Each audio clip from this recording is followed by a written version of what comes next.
Salam sejahtera bagi kita semua dan selamat datang di Ruang PC.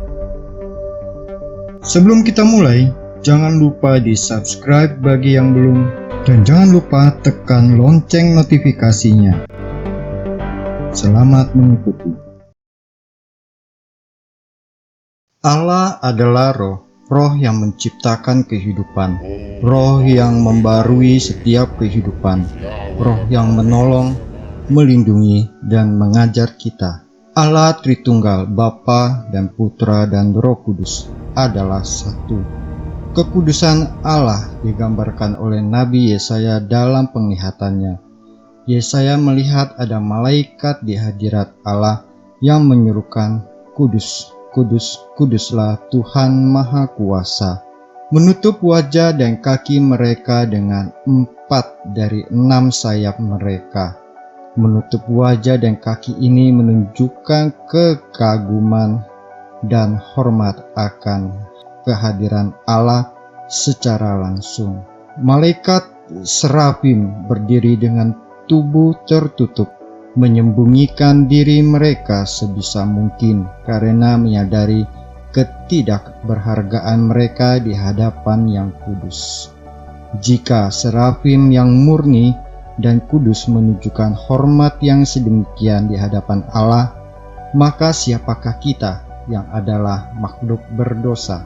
Yang berikut adalah penglihatan Yohanes akan tata Allah dalam Wahyu 4. Ada makhluk hidup di sekitar mereka yang menyerukan, "Kudus, kudus, kuduslah Tuhan Allah yang Maha Kuasa." Dengan penuh hormat dan kagum kepada Yang Maha Kudus, Yohanes mendeskripsikan makhluk-makhluk itu memuliakan, memuji, dan memberi hormat terus-menerus kepada Allah di sekitar tahtanya. Dalam rumusan doa syahadat Nikea dinyatakan, "Aku percaya akan Roh Kudus. Ia Tuhan yang menghidupkan. Ia berasal dari Bapa dan Putra, yang serta Bapa dan Putra disembah dan dimuliakan. Ia bersabda dengan perantaraan para nabi." Dengan mengatakan bahwa Roh Kudus adalah Tuhan, kita mengimani bahwa Roh Kudus adalah pribadi yang mempunyai hakikat yang sama dengan Allah Bapa dan Allah Putra.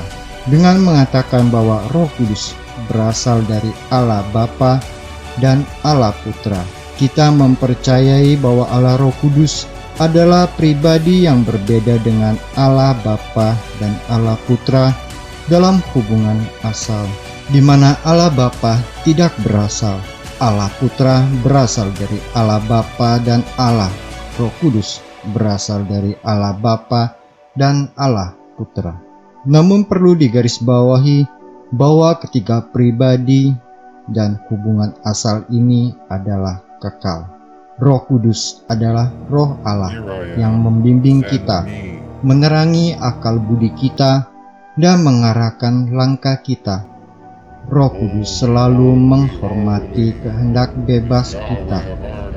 Dengan setia, Roh Kudus mendampingi kita dengan menguduskannya.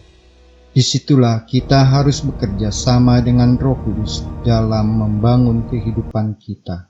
Ada 7 karunia Roh Kudus, yaitu kebijaksanaan, pengertian, nasihat, keperkasaan, pengenalan, kesalehan, dan rasa takut akan Allah. Ada 4 dari karunia ini yang menyempurnakan akal budi, yaitu kebijaksanaan. Kebijaksanaan atau wisdom membantu kita dalam menimbang hal-hal yang berkaitan dengan Allah, membantu kita untuk melihat segala sesuatu sesuai dengan kacamata Allah. Dengan mengenal Allah secara khusus dan mendalam adalah suatu pengetahuan yang akan membuat kita semakin dalam melihat suatu peristiwa dan mampu memahaminya. Pengertian. Karunia pengertian atau understanding membantu seseorang mengerti kedalaman misteri iman, seperti cahaya yang menerangi pikiran kita, buka pikiran, dan mampu memahami rahmat Allah. Dengan rahmat pengertian, kita akan semakin mengerti kitab suci. Kehidupan rahmat yang kita terima, pertumbuhan di dalam sakramen-sakramen, dan akhirnya memberi pengertian tujuan akhir hidup kita, yaitu kehidupan di surga. Karunia nasihat. Roh Kudus selalu memberi nasihat atau konsil yang mengarahkan tindakan kita. Karunia adikodrati ini akan menunjukkan jalan mana yang harus kita tempuh untuk dapat memberikan kemuliaan yang lebih besar kepada Allah.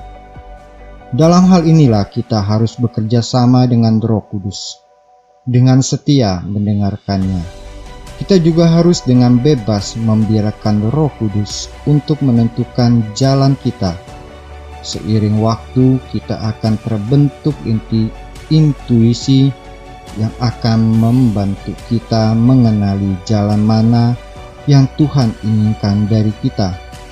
Karunia ini cocok buat mereka yang menjadi pembimbing rohani. Karunia pengenalan. Roh Kudus memberikan pengetahuan atau knowledge dalam mengenali dan menilai semestinya hubungan Allah dengan ciptaan, dan mampu melihat kaitannya antara ciptaan dengan penciptanya. Tiap dari kita pasti ada keinginan. Kesempurnaan keinginan akan ditopang dengan kesalehan yang membimbing manusia dalam hubungan antara Allah dan sesama. Sedangkan untuk rasa, maka Roh Kudus memberikan keperkasaan. Dengan keperkasaan, kita dikuatkan sehingga kita tidak akan menghindar atau kita tidak akan lari dari kesulitan yang ada. Dan rasa takut akan Tuhan. Rasa takut akan Tuhan memberikan relasi yang seharusnya antara Sang Pencipta dengan ciptaan, serta membatasi keinginan hal-hal yang bersifat duniawi. Dari semua karunia Roh Kudus, yang paling tinggi adalah kebijaksanaan. Sahabat Ruang PC, setiap kita yang telah dibaptis, kita telah dihidupi oleh Roh Kudus. Dalam sakramen penguatan kita dicurahkan dan dipenuhi dengan Roh Kudus.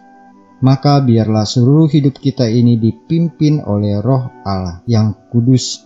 Setiap pengalaman kita akan Allah membentuk kita menjadi bejananya yang akan Allah pakai sesuai dengan kehendaknya. Bersabar dalam kerendahan hati, biarlah Roh Kudus yang pimpin. Bertekun dalam doa dan harapan, biarlah Roh Kudus yang menganugerahkan karunia-Nya kepada kita. Bersukacitalah dalam setiap langkah hidup, supaya Roh Kudus membawa kita kepada kepenuhan hidup ini, baik di dunia ini maupun di surga nanti. Datanglah ya Roh Kudus dan barulah muka bumi. Amin. Sahabat Ruang PC, demikian episode kali ini. Silakan tulis komentar Anda untuk saling berbagi. Kasih like bila Anda suka, bagikan ke teman-teman, keluarga, atau media sosial Anda supaya bisa memberi inspirasi.